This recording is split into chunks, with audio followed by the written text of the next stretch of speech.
한 10분이면 읽을 수 있는 사도행전 13장, 14장 두 장인데요. 이 기간이 얼마가 되는가 하면 무려 4년간에 걸친 이야기입니다. 우리는 금방 읽은 13장과 14장 이 두 장이 사도 바울이 1차 전도 여행 기록인데 무려 4년간의 일을 13장, 14장에 기록하고 있습니다. 이 사도 바울의 1차 전도 여행 중에 가장 핵심적인 내용이 오늘 본문 말씀입니다. 다시 말하면 피시디아 안디옥 교회 안디옥에서 복음을 전파하는 사건입니다. 피시디아 안디옥을 통해서 이제 바울이 이방인의 사도로 우뚝 들어서게 되고 세계 복음화가 이루어지는 세계 복음화의 기틀이 터닝 포인트가 만들어진 것이 바로 13장, 14장의 내용입니다. 사도 바울이 이제 파송을 받아서 가는 곳마다 유대인의 회당에 들어가서 오늘도 피시디아 안디옥에 있는 유대인 회당에 들어가서 복음을 전했는데 사람들이 너무 깜짝 놀랍니다. 어떻게 저런 말씀이 있었어? 라고 놀래가지고 다음 주일에도 와서 좀 전해줘 할 만큼 너무 놀라운 폭발적인 반응이 있었습니다. 우리가 성경을 읽고 또 설교를 들을 때 가장 중요한 것은 그 말씀을 듣고 수용하는 것이 중요합니다. 아무리 하나님의 생명의 말씀이 전해져도 내 마음에 꼭 닫혀 있어서 듣지 못하면 아무런 소용이 없는 것입니다. 내 마음이 활짝 열려서 하나님의 말씀이 들려져서 아멘, 정말 그 말씀이 너무 좋아 라고 수용하는 것이 바로 믿음입니다. 그래서 믿음이란 토탈 억셉턴스, 100% 하나님의 말씀을 받아들이는 수용이 믿음입니다. 하나님께서 약속하신 대로 바울이 설교하거든요. 하나님께서 약속하신 대로 이 세상을 구원하기 위해서 예수 그리스도를 이 땅에 보내시고 우리의 죄를 위해서 십자가에 죽으시면서 인간의 모든 죄를 다 사하시고 그래서 우리가 하나님의 약속대로 예수님의 십자가를 통해서 죄 용서함을 받고 약속대로 구원을 받고 약속대로 하나님의 자녀가 되어지고 예수님이 십자가에 죽으시고 부활하신 것처럼 우리도 그 약속대로 부활해서 영원한 생명을 가지고 새하늘과 새 땅에서 살아가게 되어진다라고 바울이 설교했을 때 그 많은 사람들이 너무 감격해서 아멘, 아멘으로 받아들였다는 것입니다. 그래서 이방인들이 많이 믿고 구원을 받은 것입니다. 그래서 48절을 여러분 한번 읽어보십시오. 48절. 자, 같이 한번 읽습니다. 시작. 이방인들이 듣고 기뻐하여 하나님의 말씀을 찬송하며 영생을 주시기로 작정된 자는 다 믿더라. 다시 한번 읽어보시죠. 이방인들이 듣고 기뻐하여 하나님의 말씀을 찬송하며 영생을 주시기로 작정된 자는 다 믿더라. 오늘도 설교를 때 여러분의 마음에 기쁨이 있기를 축원합니다. 하나님의 말씀이 마음밭에 심겨져서 30배, 60배, 100배 결실할 수 있게 되기를 축원합니다. 근데 가장 중요한 말씀은 하나님의 말씀을 찬송하며 영생을 주시기로 작정된 자는 다 믿더라. 영생을 주시기로 작정된 자는 다 믿더라 라고 말씀합니다. 우리가 믿는 것이 내가 믿어서 구원받았어 라고 하기도 하지만 사실 그 믿는 것은 하나님께 주신 선물입니다. 하나님께서 이미 작정한 자들이 있습니다. 하나님께서 이미 이방인들로 선택한 자들이 있다는 것이죠. 그 선택한 자들이 하나님의 말씀을 듣게 되어지고 그것을 받아들이게 되어지고 그래서 그들이 하나님이 구원하시기로 영생을 주시기로 작정한 자들이 다 믿게 되어진 것입니다. 오늘도 여러분의 마음에 하나님 말씀을 두고 기쁨이 있다면 할렐루야, 하나님 앞에 감사하기를 축원합니다. 예수 그리스도가 나의 죄를 위해 십자가에 죽으신 것을 믿으시면 아멘. 내가 주님과 함께 십자가에 죽고 부활하게 되어질 줄 믿으시면 아멘. 내가 나중에 주님과 함께 영광의 몸으로 변화되어져서 새하늘과 새 땅의 주인공이 될 줄 믿으신 분은 아멘. 여러분, 그런데 이거 쉬운 일이 아닙니다. 이것을 믿는 것이 기적 중에 기적임을 믿습니다. 오늘도 하나님의 은혜로 영생을 주시기로 작정된 자는 다 믿더라. 오늘도 여러분이 믿고 하나님 앞에 찬양하는 여러분이 가장 복 있는 자임을 믿습니다. 이게 감사할 일이죠. 그런데 이렇게 말씀을 받고 그 말씀을 받아들이고 영생을 얻고 구원 얻은 사람이 있는 반면, 자, 45절을 한번 보십시오. 45절 시작. 유대인들이 그 무리를 보고 시기가 가득하여 바울이 말한 것을 반박하고 비방하거든. 50절로 넘어가십시오. 50절 시작. 이에 유대인들이 경건한 귀부인들과 그 신의 유력자들을 선동하여 바울과 바나바를 박해하게 하여 그 지역에서 쫓아내니, 경쟁자를 라이벌이라고 그러죠. 라이벌. 어디서 나왔는가 하면 라이벌은 리버에서 나왔습니다. 리버, 강이라고 하는 뜻에서 라이벌이라고 하는 단어가 나왔는데요. 강은 흘러가는 강이잖아요.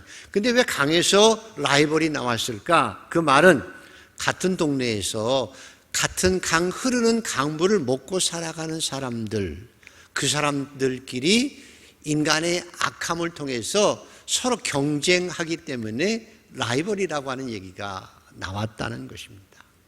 같은 동네에서 같은 물 먹고 살아가는데 서로 경쟁해서 내가 더 마실 거야, 내가 많이 가질 거야 하고 경쟁하고 때로는 시기한다는 것입니다.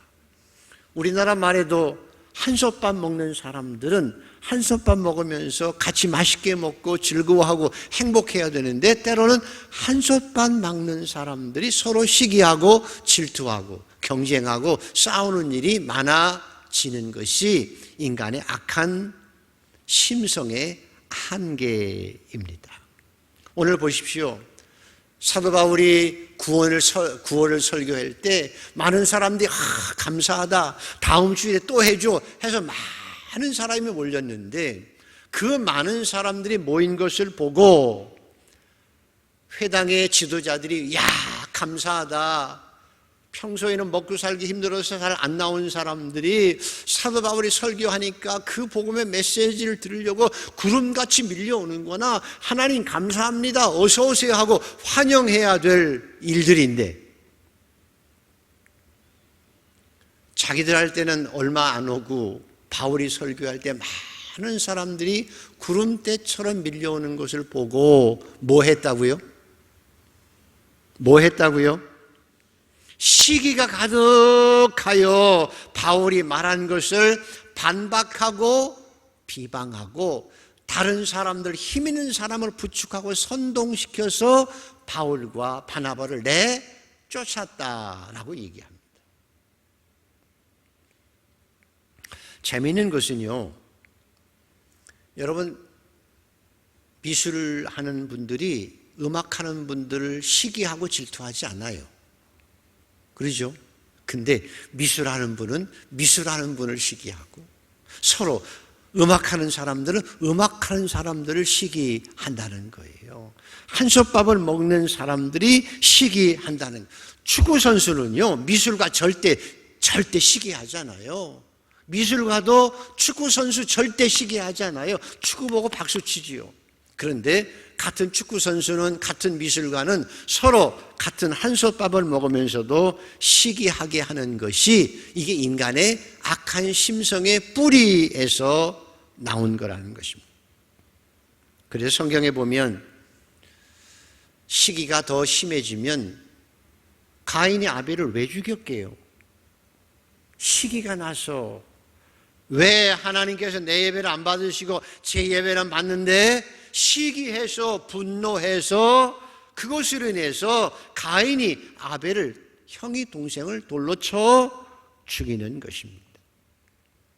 사탄이 우리에게 유혹하는 것은 더 그래, 열심히 살아, 예배 열심히 드려, 봉사 열심히 해, 충성도 열심히 해, 박수 쳐줄게. 그리고 나서는 뒤에서 우리에게 시기라고 하는 작은 불꽃을 우리 마음속에 심어주면 그 시기가 커져서 형이 동생을 죽일 만큼 서로 미워하고 살아가게 만드는 것이, 이게 사탄의 역사입니다. 같이 한솥밥을 먹으면서, 같이 한 강물을 마시면서 서로 화목하고 살아가고, 그리고 내가 사랑하는 자라면 잘 되면 박수 쳐주는 것이 인간의 선한 심정임에도 불구하고, 사탄은 우리로 하여금 작은 시기의 불꽃을 넣어서 그것이 타게 만들고, 오늘 보십시오. 손이 안으로 굽잖아요. 그래서 바울과 바나바는 유대인들에게 먼저 가서 복음을 전하는 거예요. 복음을 받은 자들이 그걸 잘 받아들이면 좋았는데 시기해서 결국은 버림받는 역사가 나타난 것입니다. 그래서 46절을 한번 보십시다. 결과가 어떻게 되었는지. 46절 시작. 바울과 바나바가 담대히 말하여 이르되 하나님의 말씀을 마땅히 먼저 너희에게 전할 것이로되 너희가 그것을 버리고 영생을 얻기에 합당하지 않는 자로 자처하기로 우리가 이방인에게로 향하노라. 그래서 여러분, 오늘 예배드리면서 마음속에 혹시 내 안에 요 불꽃 많은 작은 불씨 같은 시기라도 있으면 오늘 다 예수의 피로 씻고 그 시기를 몰아낼 수 있게 되기를 축복합니다. 여러분, 마음속의 시기와 질투를 완전히 불태우고 오직 사랑 안에서 화목하며 하나님의 자녀로 이 땅을 살아가는 복된 성도들 되기를 소원합니다. 그래서 자기들이 스스로 구원을 발로 차 버렸죠. 그러니까 사도 바울이 이렇게 얘기하는 거예요. 내가 너희에게 먼저 복음을 전했는데 너희가 거절하고 배척하기로 이제부터 나는 이방인에게로 가노라. 왜 니들이 나를 시기해? 왜 나를 비난해? 하고 왜 나를 무시해? 하고 싸우지 않았다는 것입니다. 하나님의 말씀을 기억했습니다. 하나님께서 사도 바울에게 너는 내가 이방인을 위해서 이방인과 임금들과 이스라엘 자손에게 복음을 전하기 위해서 내가 너를 택하였노라 라고 말씀하신 그 말씀을 붙들고 나는 이방인에게 간다 하고 세계 방방곡곡을 돌아다니면서 하나님 말씀을 전하고, 그래서 저와 여러분도 오늘 이 자리에서 예수를 믿고 하나님의 영광을 드러내는 하나님의 자녀가 되어진 줄 믿습니다. 시기가 저들을 망하게 했습니다. 시기가 저들을 버림받게 한 것입니다. 저와 여러분은 더욱더 하나님의 영광을 드러내고 복되게 하나님의 축복을 받으며 살아가게 되기를 소원합니다. 그런데 또 하나의 놀라운 신비는 이런 경험을 했던 사도 바울이 로마서 11장에 이건 하나님의 신비다라고 설명합니다. 그냥 저들이 나를 미워해서만 아니고 복음을 안 받아들이기 위해서만 아니고 시기해서만도 아니고 이것은 하나님의 아주 신비스러운 섭리라고 얘기합니다. 왜 신비스러운 섭리냐? 이방인들에게 더 복음을 전하고 이방인들의 구원받은 숫자가 차기까지 이스라엘은 더러는 우둔해져서 시기하는 마음으로 원가지를 꺾으시고 반대로 이방인들을 구원하기 위한 하나님의 섭리였다고 로마서에 고백합니다. 하나님께서는 이스라엘을 버리셨지만 영원히 버리지 않습니다. 가지를 꺾으셨지만 그 가지가 영원히 죽게 만들지 아니하시고 약속하십니다. 약속대로 마지막 날에 내가 다시 내 백성을 불러 모으고 내 백성을 내가 구원하리라. 내가 선택한 하나님의 백성 하나도 버리지 않고 내가 다시 구원하고 회복시키리라고 약속하셨습니다. 저와 여러분이 감사한 것은 21세기에 예수를 믿는 여러분이 감사한 것은 17세기, 18세기, 19세기만 해도요, 이 뜻이 무엇인지를 잘 몰랐어요. 이방인의 수가 차기까지, 그리고 마지막에 내가 내 백성을 다시 찾으리라고 하는 말씀을 이해 못했던 거예요. 왜? 이스라엘이 망해버렸기 때문에.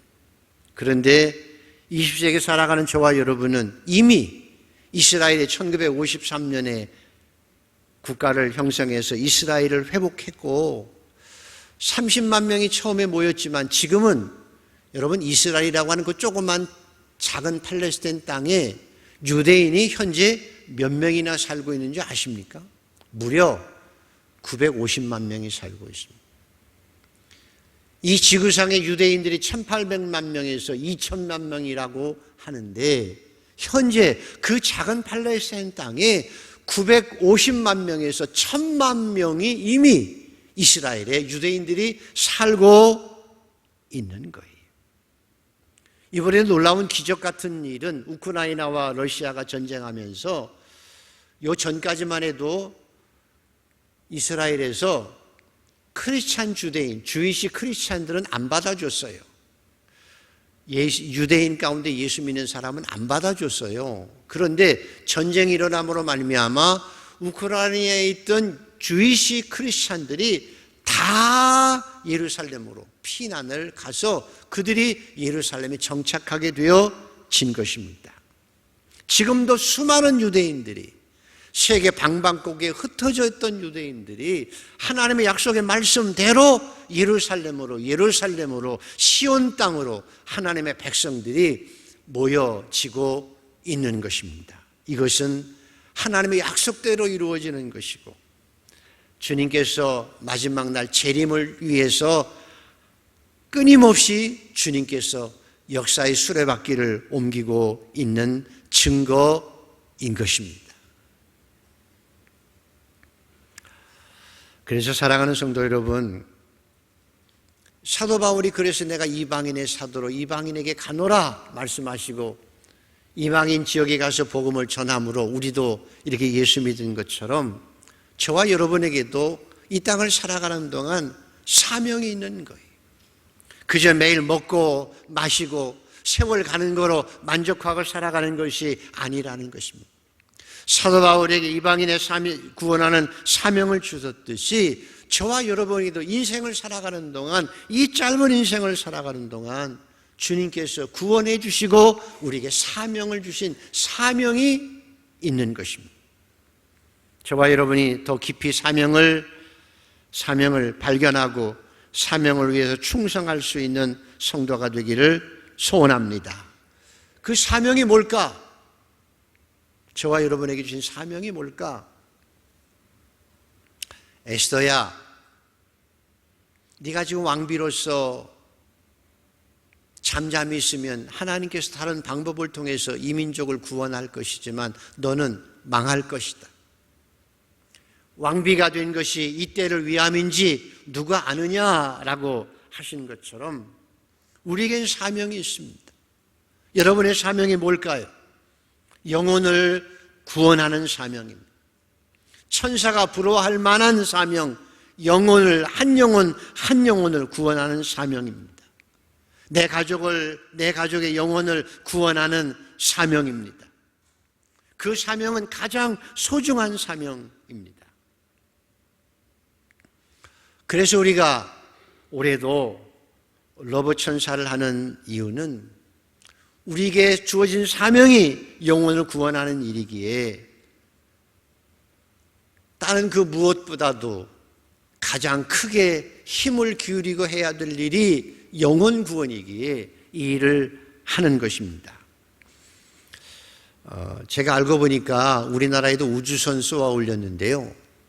우주선을 쏘아 올렸을 때 그 연료의 95%는 우주선을 밀어 올려서 대기권을 벗어나서 올려놓는데 95% 에너지를 소모한대요. 그러니까 전체 에너지 가운데 95%가 우주선을 밖으로 내보내기 위해서 쓰는 거라는 거예요. 그리고 우주 공간을 돌아다니는 건 5% 가지고 한다는 거예요. 여러분의 인생의 에너지의 95%를 하나님께서는 내가 구원받은 것처럼 다른 사람을 구원하는 일에 쓰기를 원하십니다. 믿어주시는 분은 아멘. 우리가 로봇 천사를 하는 이유는 해야 하기 때문에 하는 것입니다. 안 믿는 사람들이 교회들 한 번이라도 밟아야 돼요. 정한된 북카페에 와서 커피라도 마셔야 돼요. 우리 아이들은 교회 와서 뛰어놀아야 돼요. 앞마당이 자기 마당처럼 뛰어놀 수 있어야 해요. 한 번이라도 더 교회에 오게 해야 하기 때문입니다. 전에 우리가 배웠던 고구마 전도법을 보면 왜 고구마 삶을 때 폭폭 연기가 김이 나면 뚜껑 열고 뭐 하죠? 젓가락으로 쿡 찔러보잖아요. 그래서 들어가면 익은 거고 안 들어가면 좀 있다가 다시 쿡 찔러보고 그런 것처럼 자꾸 찔러야 된다는 거죠. 내가 찔르면 다른 사람도 찔르면 그것이 더 쉽게 고구마를 찌는 방법이기 때문에 그런 거예요. 그래서 전도라고 하는 것은 내가 작정하고 그 사람을 계속 찔러대는 거예요. 교회 가자. 예수 믿자. 북카페 가자. 예배라도 한번 가자. 너 구원받아야 돼. 예수 믿어야 돼. 천국 가야 돼.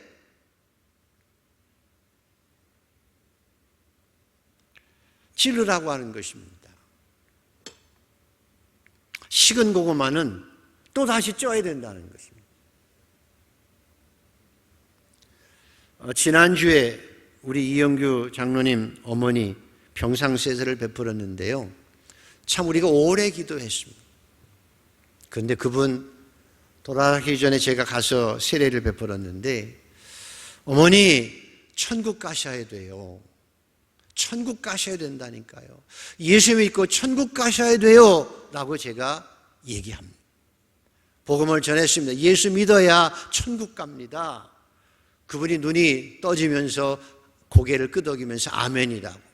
예수 믿어야 천국 가는 것입니다. 예수님이 어머니의 죄를 위해서 다 십자가에 죽으셨는데 그 십자가의 예수 그리스도를 믿어야 천국 갑니다. 그리고 응답받고 세례하고 성찬까지 했습니다. 여러분 예수 믿습니까? 예수 믿고 천국 갈 수 있습니다라고 말하면 받아들여지지 않는 사람이 더 많아요. 예수 믿고 천국 간다는 말을 믿어지는 것이 쉽지 않다는 거예요.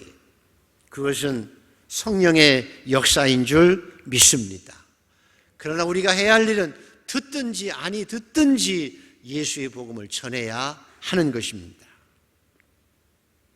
그래서 여러분 이번 가을에는 사랑으로 영혼을 위해서 기도하는 가을이 되기를 축원합니다. 하나님 이 가을에는 영혼을 사랑함으로 기도하는 가을이 되게 하여 주시옵소서. 그리고 하나님 저에게 영혼을 붙여 주시옵소서. 고구마처럼 찌를 수 있는 사람을 붙여 주시옵시고 때를 얻든지 못 얻든지 담대하게 입을 열어 복음을 전하면 그 뒤에 하나님이 책임져 주십니다. 이번 가을에 여러분이 진정한 사랑의 천사가 되기를 축복합니다. 러브 천사가 되기를 소원합니다. 그래서 한번 따라해 보십시오. 제가 나는 하면 여러분은 러브 천사 한번 해 보십시오. 나는 크게 하시고 나는 러브 천사 그리고요 영혼을 구원하는 러브 천사임을 믿습니다. 그렇게 살아가게 되기를 소원합니다. 지난번에 말씀드렸는데요. 다시 책을 보니까 락펠러 얘기가 있었습니다. 돈을 많이 벌은 세계 최고의 부자였는데 49세 때에 중병이 걸려서 먹지도 못했습니다. 점점 야유에 가서 의사를 만났더니 의사가 당신 죽습니다. 올해 안에 죽습니다. 50세 못 넘기고 죽습니다. 49인데요. 낙심이 됐죠. 그러나 여러분 어쩔 수 없습니다. 돈이 아무리 많아도 죽는 거예요. 병상에서 하나님 앞에 회개하지요. 하나님의 말씀대로 산다고는 열심히 했는데 정말 진실로 하나님 말씀대로 살았나 살펴보고 회개하기 시작했습니다. 그리고 탁자 위에 성경책이 있어서 그전에는 교회 다니면서 돈 버느라고 바빠서 성경책도 못 봤는데 이제는 병상에서 성경책을 보기 시작했습니다. 그래서 여러분 아픈 것도 은혜임을 믿으시면 아멘. 아픈 것도 은혜입니다. 나 자신을 돌아볼 수 있고 회개할 수 있는 기회가 되면 그 아픔이, 고통이 우리에게 은혜라고 하는 것입니다.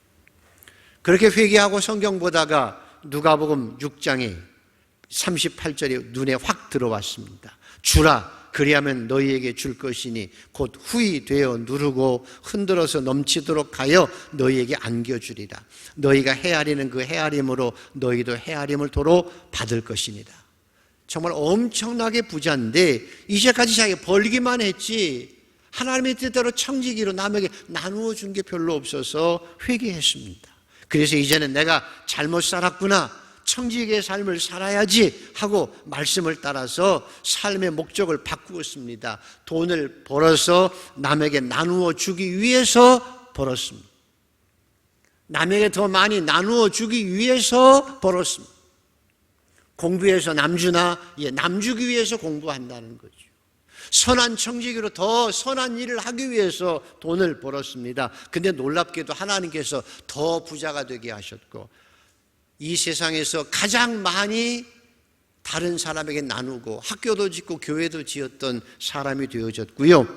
병이 호전되어져서 50세 못 넘긴다고 했는데 98세까지 살았습니다. 가장 최고 오래 살고 가장 많이 나누고 세계 최고로 부자로 살았던 록펠러처럼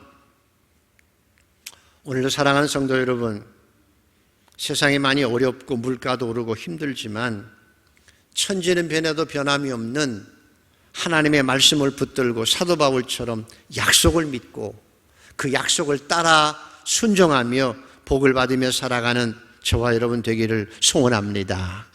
그래서 이 가을에는 전도하지만 두 번째는 성경을 펴십시오.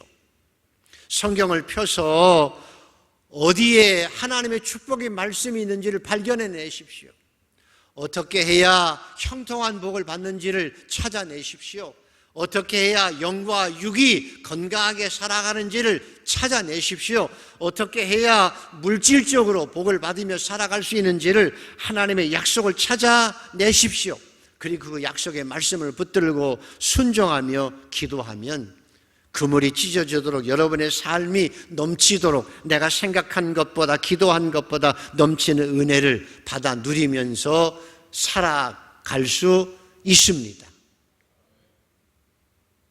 이 가을에는 기도하며 사랑으로 러브천사가 되어지고 하나님의 말씀을 통해서 말씀에 의지해서 하나님의 말씀의 축복의 말씀을 찾아내고 그 말씀에 의지해서 순종함으로 그물이 찢어지는 그 놀라운 은혜를 누리며 살아가게 되기를 소원합니다. 왜냐하면 인생은 살아보니까 참 짧아요. 여러 가지 막 벌리고 살아가기에는 너무 짧아요. 그래서 선택과 집중을 해야 합니다. 버릴 것은 과감하게 버려야 합니다. 정말 필요한 것만 선택해서 집중하고 그래서 좋은 열매를 맺고 살아야 합니다. 오늘 사도 바울이 자기를 배척하는 사람들을 딱 버리고 하나님의 말씀을 따라서 나는 이방인으로 간다 하고 과감하게 그걸 선택하고 그 길을 걸음으로 세계복음화가 이루어졌습니다.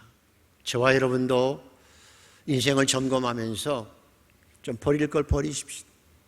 정리할 걸 정리하십시다. 그리고 꼭 필요한 것, 정말 하나님이 기뻐하시는 것, 러브 천사가 되어서 영혼을 구원하고 정말 하나님 앞에 상급이 될 만한 삶을 살아낼 수 있는, 그래서 내 걸음걸음이 하나님 앞에 나중에 상급이 되고 착하고 충성된 종이라고 칭찬받을 수 있는 그런 삶을 살아내는 저와 여러분 모두가 되기를 소원합니다.